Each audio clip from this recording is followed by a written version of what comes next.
You're listening to the Valley Labor Report with David Story and Jacob Morrison.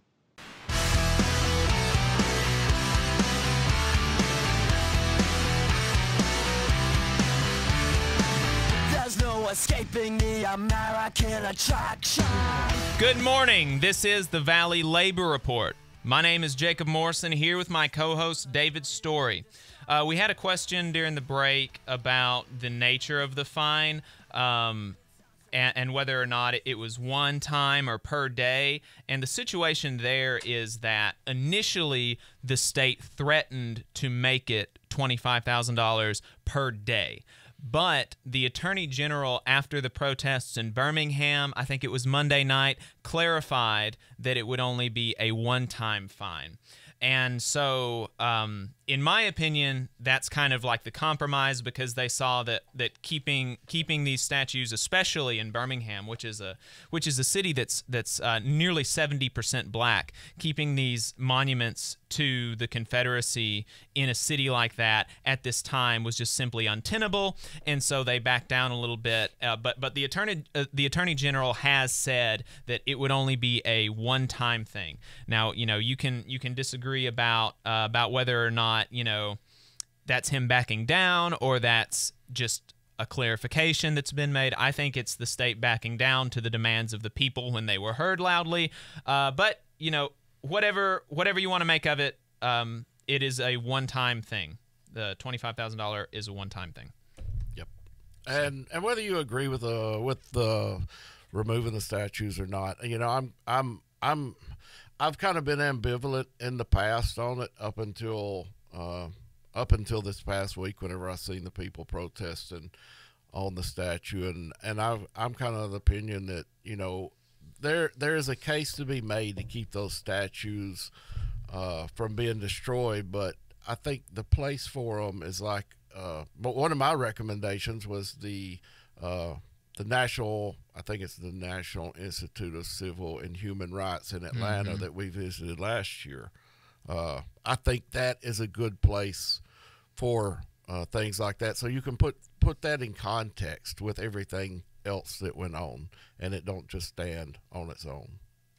That's exactly right. And, the push to pull down these monuments has never been, to my understanding, an effort to like no one has been proposing that they be cremated or anything. The proposals have always been to move them from public spaces where they're obviously celebratory in what they portray to the public, where they're obviously glorifying the cause of the Confederacy. They're perpetuating the lost cause myth that, it wasn't about slavery, when that's obviously why the Confederacy seceded from the Union. And putting them in places like a Confederate cemetery or in a civil rights museum, where these statues can be put in their context. And their context is...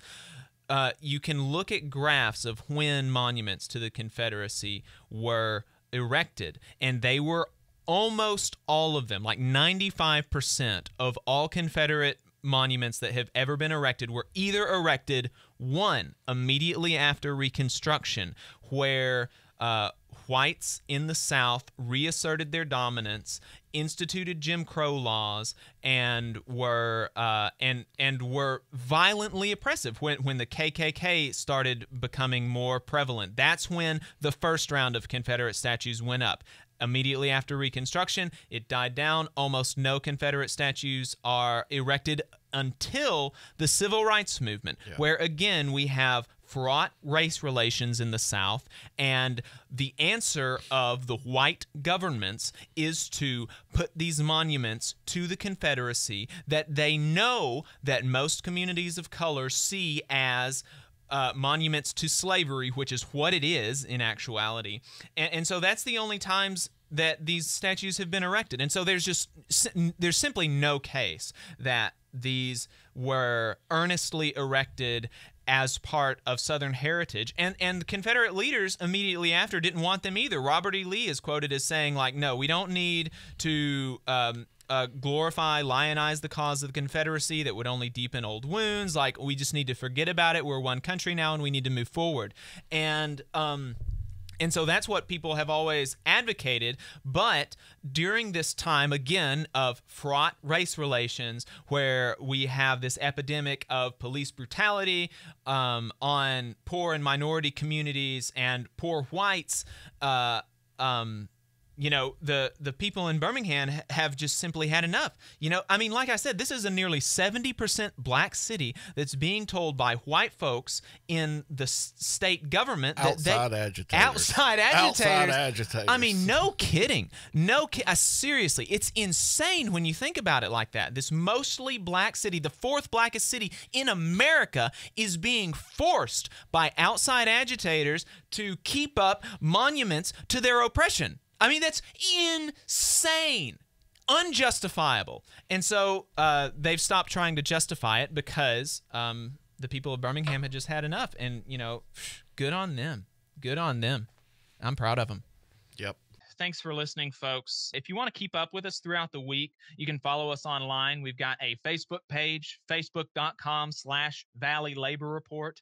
You can search us on YouTube at The Valley Labor Report. We're on Twitter at Labor Reporters. I'm on Twitter at JacobM_AL. David is on Twitter at Radical Unionist, RADICL Unionist. If you appreciate our work and want to ensure that we can stay on the air, consider supporting us with a monthly donation on Patreon at patreon.com/The Valley Labor Report.